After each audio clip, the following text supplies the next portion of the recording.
माझ्या नादी लागतो त्याचा मी बंदोबस्त करतो अशा शब्दात अजित पवारांनी अहमदनगरमधल्या महाविकास आघाडीचे उमेदवार निलेश लंके यांच्यावर थेट हल्लाबोल केलाय।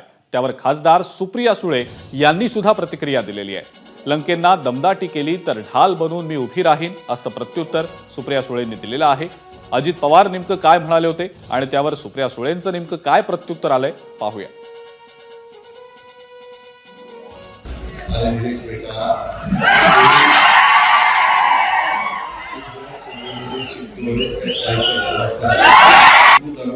माझ्या कार्यकर्त्यांना त्रास दिला आणि तुझ्या मागे लागलो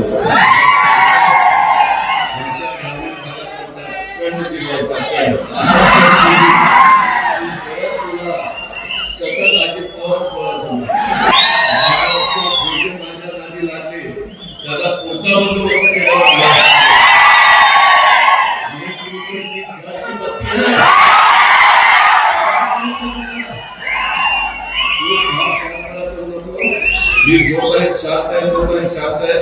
परंतु जर तू आमच्या माणसाच्या किंवा माझ्या कार्यकर्त्याच्या सर्वसामान्य माणसाच्या केसाला धक्का लावला ना बघून घे तुला काय। मी खोटं बोलत नाही। मी आज त्यांच्यासारखं नाहीये। ते म्हणतात ना मी सकाळी लवकर उठतो, मी खोटं बोलत नाही। अहो सकाळी सगळेच लवकर उठतात। निलेश भाऊला जर कोणी दमदाटी केली ना तर ढाल बनून सुप्रिया सुळे त्याच्या समोर उभी राहील। आणि मी कशाला यांना घाबरताव? हे ज्यांना घाबरतात ना त्यांच्या समोर डंके की चोट पे मी आणि अमोल कोल्हे दिल्लीत भाषण करतो, आदराने करतो, पदाचा मान सन्मान करतो, उर्मटपणा नाही करत आम्ही। एबीपी माझा, उघडा डोळे बघा नीट।